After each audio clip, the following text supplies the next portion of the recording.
Hello all. Welcome to the course of Advanced Power Electronics 1. This course is designed for the 7th semester students of LDRP ITR. Before diving into the course, let us go to the brief contents which explain the course. So we start with the review of electric and magnetic circuit concepts, wherein the basic circuits and the magnetic requirements which are there in power electronic devices would be explained. Then gate drive circuits, power supplies, inverters control, and finally simulation. So this is the brief course content. The detailed syllabus would be available to you from the website. Now moving on to the gate drive circuit. So we all know that in power electronics, semiconductor switches are used for the various devices which are used for the applications.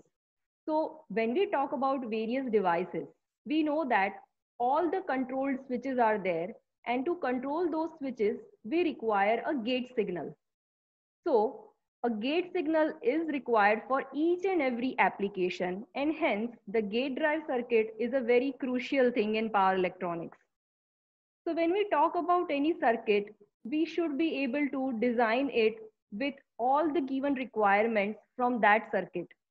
So the requirements are different, and obviously it depends on the operation of these devices. But before studying the gate drive circuits, it is a must to go through the construction and the working of all the power semiconductor devices. So you need to really brush up all the devices which you have studied in your previous semester subjects. So basically you should start with a diode, a power electronic switches. That is, you start with a BJT, then MOSFET, IGBT, SCR. So all these devices, starting from the construction to its working, you should be thorough with all this. Then and then gate drive circuit would be an interesting part for you all. So we know that the widely used switches are BJT, SCR, MOSFET, and IGBT. And in the modern days, IGBT is the widely used application. That is the widely used switch. So of the above mentioned devices, if we try to classify them according to the control, since we are now going to work on the control signal, we'll be talking about how they are controlled. So when we say that SCR and BJT, we know that both of them are a current control device. That is, to turn it on, we require a current. And whereas MOSFET and IGBT are voltage control devices. You would have studied that when we were comparing the devices, what are the different requirements to turn the device on? And in that topic, you would have gone through this. So yes, this is a major information to us that both of them are controlled by what kind of sources. Now next, whatever power electronic semiconductor switches we are dealing with, we know that they deal with a huge amount of power. That is why the name is power conductor, right? So this huge amount of power, it has to be controlled. And we know that whatever control signals we get it from a DSP or a microcontroller. And we know that the power is very low power. Rather, they give the signal which is of a very less amplitude. So from the gate requirement circuit, we have two major functions to be provided. The first one is we need to boost the signal so that you can turn on that power switch. Secondly, also the power circuit and the control circuit need an isolation. We'll talk about this in detail.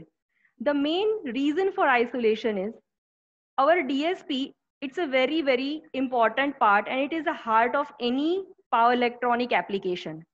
So you need to preserve this. Also, it is a very sensitive device. So if you assume that there is any fault in your power circuit, and if it advances to the control circuit side, then you can imagine the kind of damage that it will do. So isolation is a must, and hence these are the two primary things which a gate driver circuit is expected to do. The first one is it is used to boost the signal, and the second one is it is used to provide an isolation. So yes, moving on to the isolation requirements. So over here, we can see a typical inverter circuit, which is formed by using MOSFET as a switch. Now in this circuit, you can see that there are 4 terminals which have the gating signals, the 4 switches. On the second side, you see a logic generator. Now this logic generator, it generates G1, G2, G3 and G4. These are control signals, that is control gating signals, whereas capital G1, capital G2 to G4 are your gate signals. So this logic signals, they are at a level and the power signals are to be provided over here. Now, when we talk about isolation, you can see that your supply is having a plus and minus sign over here. Now, for switch 2, if you see, the signal would be provided between G2 and S2. Now, this S2 has got a reference which is common with your power reference. When you see the another signal which would be at level G3 and S3, you can see that S3 has a reference, but it is not the same as your S2, or you can say S4 for that matter. So you need to separate out these two things so that this reference and this reference are together, or rather they are at altogether different level. And this is what is meant by isolation.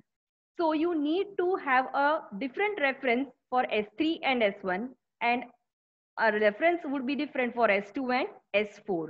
So this is what is known as a isolation. Again, if you see, if I connect these two grounds together and if there is a fault in my power circuit, it will definitely go to the logic side, or it will travel to my DSP side, and this can damage the DSP. So we need not let this happen, rather, and utmost care should be taken while generating the control signals.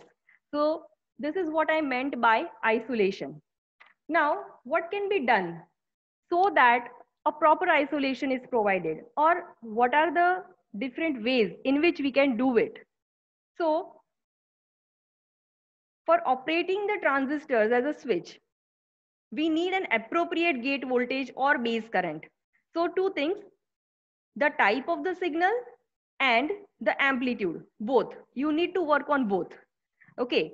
Again, if you want to provide an isolation by creating an isolated supply or a floating supply, you would be wondering what a floating supply is. We would definitely talk about floating supply as we gradually move on to the different gating circuits. So there are 2 ways in which we can create a floating supply.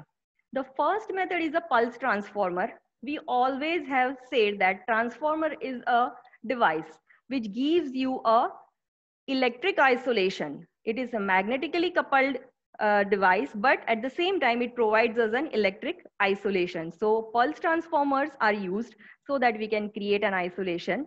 At the same time, optocouplers are also used. So optocouplers are the devices which will also serve our purpose for the isolation. Also, there are certain gate driver ICs which are designed for this need. They also give us some additional protection functions. So apart from the basic functions, they will also provide some extra protection functions to us. So these are the basic gating requirements of any power semiconductor device. So in your previous semesters, you would have studied about the devices, then you would have studied about the switches used in different topologies. That is, you would have created inverters, you would have created rectifiers, choppers, cycloconverters, and so on. Now, when you were working with all those devices, you would have assumed that when I say the pulse is high, or when I say my gating signal is there, the switch is turned on. So now the challenging task is, as you go on in the advanced studies, the challenging tasks come to you. And so this is the very crucial part in any power electronics subject, the gating requirements. So we would start with the very basic device. The first device, which is a control device, which is a BJT or a power BJT. So I would again recommend that you go through the construction of power BJT and you go through the, or you study it in detail, so that whenever we talk about gating, whenever we talk about different terminologies, you are thorough with terminology. Now, I'll take a very brief recap of a power BJT. So in power BJT, we study three configurations. Either a power BJT is connected with a common base configuration, a common collector configuration, or a common emitter configuration. And the most common configuration is common emitter configuration. And again, another important thing is you would see maximum NPN transistors used, because there are two things. One, they are widely produced, or you can say they are produced in bulk. So they are cheaper to be used. So this is one of the major reasons why NPN transistors are used. So this is in nutshell about power BJT. So we'll be going through common emitter configuration most of the times. And secondly, we'll be dealing with NPN transistors. Now there are three operating regions of a transistor: saturation, active, and cutoff. So as far as your basic electronics was concerned, you were using transistors for amplification of a signal. So in that case, we were working with active region only. But now we are using here it as a switch. And a switch has got two functions. When you want to start, it should immediately start. And when you want to turn off, it should immediately turn off. So in this course, we would be dealing with switches in two regions only: saturation and cutoff. So when I want the switch to be on, it has to be fully on. So that is my saturation mode. And when I want it to be off, it has to be totally off. So that is my cutoff region. So this should be very clear to you. You should go through the characteristics and you should understand it very clearly, that what are saturation region and what are cutoff regions. We won't be going into the active region. Okay, so here is a circuit diagram of an NPN transistor, which is connected in common emitter configuration. And you can see it's a connected circuit, so that you can conclude from it the input and output characteristics. You have here the input characteristics as well as the output characteristics. Now in the output characteristics, you see that you have a graph of IC versus VCE. So in this case, in the saturation region, you can see that as you go on increasing the base current, you have a full-on collector current. That is, if I go on increasing my base current, the higher the base current, the faster the full collector current. And this is known as saturation. At the same time, you can see that VCE is almost zero, or rather it is a very, very small quantity. So VCE is zero, that means there is no drop over here, and my transistor is fully on, that is full current is flowing through the emitter. Okay, so this condition is your saturation condition. And for this condition to be accomplished, your base current has to be a strong current, full on, it should turn on the transistor. So it should have such value which would turn the transistor on quickly. So this is very important. If it takes more time, then that can be difficult for us, because we have to turn on multiple switches at a time. So the synchronization is also very important, and hence your driver circuit is very difficult to design. So this is your saturation region. Now talking about cutoff region. A cutoff region means that no current is flowing. That is, my IC is zero and I have full voltage in this case. So this is another situation, turned off, so that I don't have any current into my collector. And this is your off state of a switch. So this is the characteristics of a transistor. And from here we can see that we need to apply base current such that my transistor is turned on quickly. Okay, so this is our requirement. Moving on. So whatever we have discussed in the circuit diagram, let us summarize it quickly. So it's a current control switch, and its operation is controlled by the base current. And next is, it operates in saturation and cutoff region when it is used as a switch. That is, when the device operates in saturation, it is on, and when the device operates in cutoff region, it is in off state. Again, sufficient base current is required so that it is fully on and it is into saturation region. Now, let us define what is a saturation. So the transistor saturation is defined as the point above which any increase in the base current does not increase the collector current significantly. That is, once it is on, then you cannot turn it more on, right? So whatever it is, it should be such that after that the collector current should not change significantly. And when the transistor is off or it is in the cutoff region, then what happens? VCC appears across the collector emitter terminals and there is no collector current like this. So when it is off, you know that when a device is off, then that means it is like a open circuit. So if you see that this is an open circuit, then you will have VCC over here and IC would be 0. Okay, so this is our off condition or a cutoff region. Okay, now next is a power BJT switching. A large current needs a base drive current sufficient to keep the transistor turned on. So it's not that you turn it on and then you leave the base current. No, a base current is required continuously so that the transistor remains on. Okay, so it's not that you turn on and you remove the base current. No, there are two things. You need first of all a peak so that it ensures a fast turn on. Then you require a significant or a sufficient current only that needs to remain it turned on. Okay, so this is turning on requirement. Now when you want to turn off, you know that the devices, they form some capacitances inside. The charges are trapped inside a device. So when you want to turn off a device, it will not be turned off at the moment, but there are the stored charges inside and you need to remove those stored charges. So to do this, or rather to facilitate a quick turn off, you have to remove these charges. And to achieve this, what we do is we apply a reverse voltage at the base so that the stored charges are removed through conduction process quickly. Okay, so this ensures a faster turn off. Okay, so these are the features which are required by any base drive or rather a BJT base drive. Okay. So this is a typical waveform which shows the base current requirements. See, as I said, initially you require a peak, that is a faster turn on, and then the base current should be such that it is just sufficient to remain the transistor in the on state. Again, during turn off, there is a peak. So the stored charges, they are removed. And when the stored charges are removed, then and then your transistor is turned off. So this is a typical waveform of a gating signal which is required for any BJT to run during any application. Now, when we discussed about all these things, there are different techniques which are used to design the base drive circuitries. So the most common techniques are turn on control, turn off control, proportional base control, and anti-saturation control.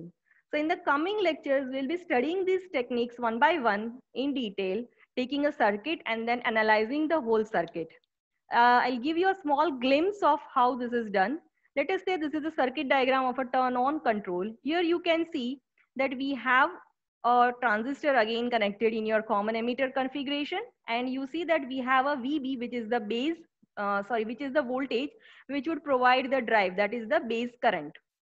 Here we have used a capacitor to provide a fast turn on. Okay, so you know when a capacitor charges, it is of this kind only, charging of a capacitor and discharging of a capacitor. So it is of this nature only. So here in this case, we have provided a capacitor. So initially when you have a voltage pulse, then in that case, my capacitor would charge and then that would provide my sufficient base current so that my transistor would be turned on. R1 and R2 would be the current limiting resistors. At the same time, these are the time constants which will decide your turn on and turn off times. Okay, so during turn off, now when my capacitor gets charged, then during turn off, what happens is the circuit, or you can say the transistor, is turned off by the path which is provided by the discharging resistors to the capacitor. So this is how my turn on and turn off control is achieved. So we'll design this, or rather we can study this circuit in detail into the next lecture. And I hope that you will definitely brush up your fundamentals of all the devices. Okay. So thank you for listening to this lecture.